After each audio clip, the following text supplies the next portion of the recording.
Hello po, mabuhay. Peace be with us po. And blessed day din po sa ating lahat. Tigbabalik po ang Come and See.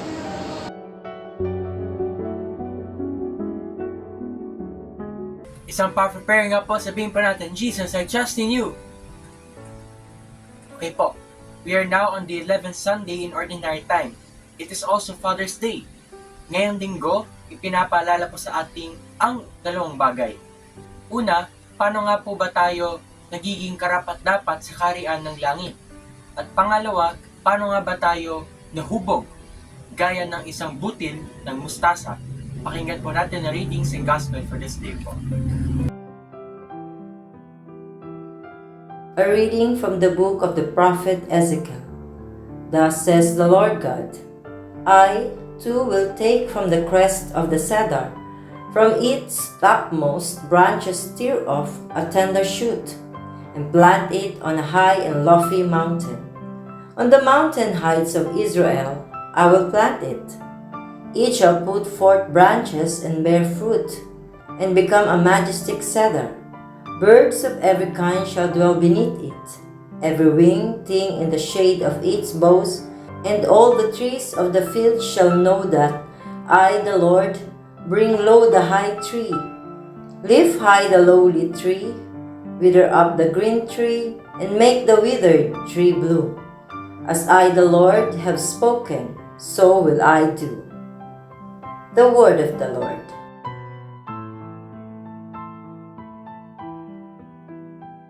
A reading from the second letter of Paul to the Corinthians. Brothers and sisters, we are always courageous, although we know that while we are at home in the body, we are away from the Lord. For we walk by faith, not by sight. Yet we are courageous, and we would rather leave the body and go home to the Lord. Therefore, we aspire to please Him, whether we are at home or away. For we must all appear before the judgment seat of Christ, so that each may receive recompense according to what he did in the body, whether good or evil. The word of the Lord.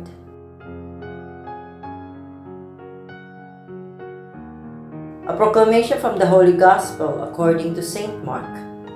Jesus said to the crowds, "This is how it is with the kingdom of God. It is as if a man were to scatter seed on the land and would sleep and rise night and day, and through it all the seed would sprout and grow. He knows not how, of its own accord, the land yield fruit, first the blade, then the ear, then the full grain in the ear. And when the grain is ripe, he wields the sickle at once, for the harvest has come." He said, "To what shall we compare the kingdom of God? Or what parable can we use for it? It is like a mustard seed that, when it is sown in the ground, is the smallest of all the seeds on the earth. But once it is sown, it springs up and becomes the largest of plants and puts forth large branches, so that the birds of the sky can dwell in its shade." With many such parables he spoke the word to them, as they were able to understand it. Without parables he did not speak to them, but to his own disciples he explained everything in private. The Gospel of the Lord. Our gospel for today is taken from St. Mark, and let us reflect on, we are planted with a small seed. How can we grow? Hindi ka na ba magbabago? Hanggang dyan na lang ba ang kaya mo? Ano? Hanggang dyan ka na lang ba? Ito yung mga salitang kapag naririnig natin ay mararamdaman natin na parang walang pinagbago. Hindi tayo lumalago. Pero kung atin pong iisipin, those words are not meant to humiliate us or to put us down. Those words are words that challenges us. Kanina po ba natin madalas maririnig ang mga salitang ito? Sa kaaway natin, sa mga kaibigan natin, sa kapitbahay, sa mga teachers natin, at kahit na po sa pamilya natin. Particular po sa ating mga ama o tatay. Today, we celebrate Father's Day. Happy Father's Day po! In connections po sa ating mga readings, fathers have also a big role in our life. Ginagabayan nila po tayo upang tayo ay malayo sa kapamakan. Tinuturuan ng tamang desisyon o diskarte sa buhay. Laging nakaalalay sa lahat ng ating mga ginagawa. Laging nakamasid sa ating mga ginagawa. At handang sabihing mali ang ginagawa mo kung ito ay makakasama sa iyo. Nagsasakripisyo o pinapasok kahit anumang trabaho na makakapagbigay at makakasuporta sa kanyang pamilya. Ang lahat ng yan po ay ilan lamang sa mga katangian ng isang tatay. Ang ating mga ama o tatay ay nagtatanim din sa atin. Nagtatanim sila ng kabutihan sa ating puso at isip, kalaman, pagmamahal, at pag-unawa, lakas, at ang pagtulong sa kapwa.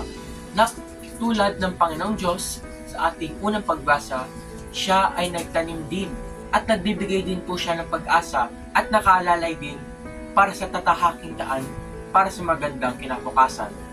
Sa atin din pong pangalawang talinghaga sa ating gospel, sabi ng Panginoong Hesus, "To what shall we compare the kingdom of God?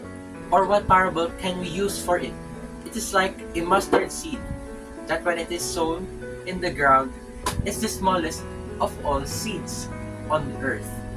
But once it is sown, it springs up and becomes the largest of plants, and puts forth large branches, so that the birds of the sky can dwell in its shade."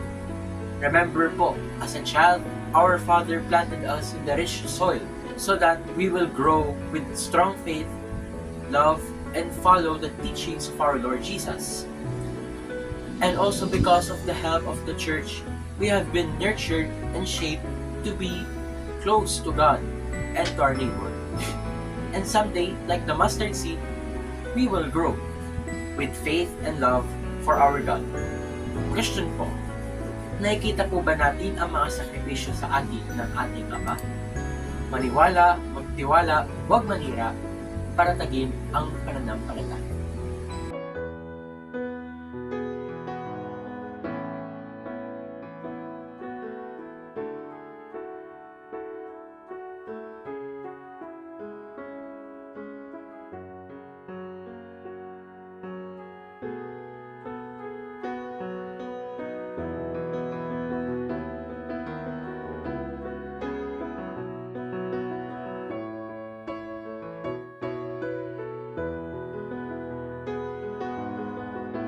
O Panginoon naming Diyos, nagpapasalamat po kami sa iyo sa aming tatay na laging gumagabay at umaalalay sa amin. Idinadalangin po namin ang kanilang kaligtasan at malayo sila sa pamakan at kasalanan. We praise and thank you. Protect us and guide us, Lord. Amen.